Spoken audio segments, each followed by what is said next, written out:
Hello बच्चों, चलिए प्रश्न को पढ़ते हैं और समझते हैं। बिंदुओं ए -1, -3, -4 और बिंदु बी दिया है 4, 2, -1 को मिलाने वाली रेखा एक्स जेड तल द्वारा किस अनुपात में विभक्त होती है। विभाजन बिंदु के निर्देशांक भी ज्ञात कीजिए।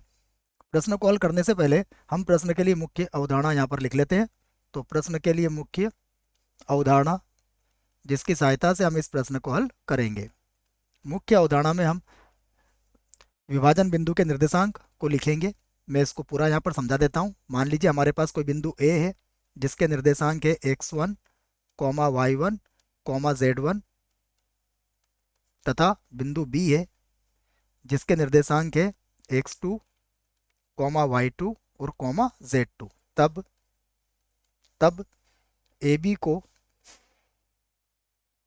तब ए बी को के अनुपात एक में विभाजित करने वाला बिंदु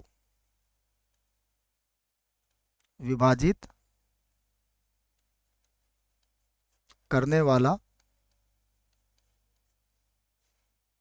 बिंदु, ये आपको याद होना चाहिए। यहां से लिख देता हूं मैं बिंदु। देखिए, विभाजित करने वाला जो बिंदु होगा उसके निर्देशांक में यहाँ पर लिख रहा हूँ। ये होता है के x2 प्लस x1 और बटे में होगा के प्लस 1। उसके बाद होगा के y2 प्लस y1 और बटे में भी होगा के प्लस 1। उसके बाद के z2 प्लस z1 और बटे में होगा के प्लस 1। तो यह सूत्र आप इस प्रश्न के लिए याद रखिएगा। अब हम यहाँ पर जो बिंदु दिए गए हैं उसे लिख लेते हैं। तो हमें बिंदु ए दिया गया है -1, -3, 4 तथा एक और बिंदु दिया गया है बी। यहाँ पर है 4, 2, -1। ये दो बिंदु दिए गए हैं तो यहाँ पर हम अनुपात मान लेते हैं। तो माना ए बी को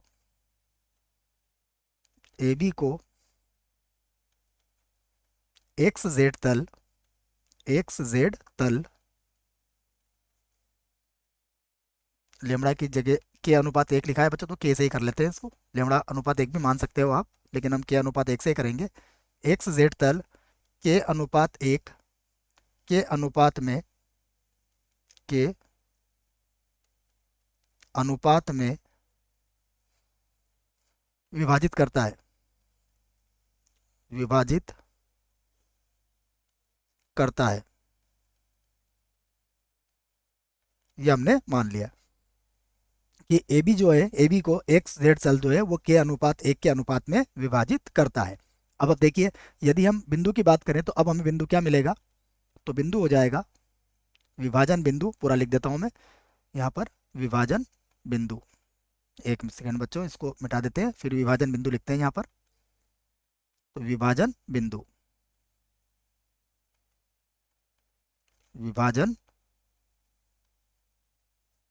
बिंदु देखिए, विभाजन बिंदु क्या हो जाएगा, जैसा कि आप सूत्र में देख रहे हैं।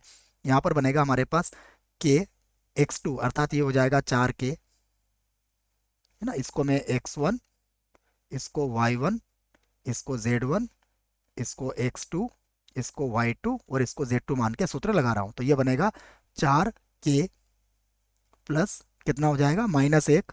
तो यहाँ लिख दिया मैंने -1 और बटे में कितना हो जाएगा, के प्लस 1। उसके बाद ये होगा 2 के, ये y2 का मान हो गया, और -3 हो जाएगा, -3 और बटे में कितना हो जाएगा, के प्लस 1।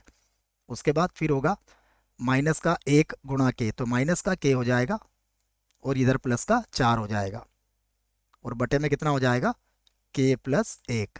ये आ गया हमारे पास। तो ये हमारे पास विभाजन बिंदु आ जाएगा। अब हमें पता है कि एक्स जेड तल पर सदैव y का मान 0 होता है। तो हम जानते हैं कि एक्स जेड तल पर, मैं पूरा लिख देता हूं, एक्स जेड तल पर सदैव y बराबर 0 होगा, है ना। या y निर्देशांक 0 होगा, ऐसा भी लिख सकते हैं आप। y बराबर 0 भी लिख सकते हैं, या फिर लिख सकते हैं y निर्देशांक 0 होगा, ऐसा लिख लीजिए आप। y निर्देशांक निर्देशांक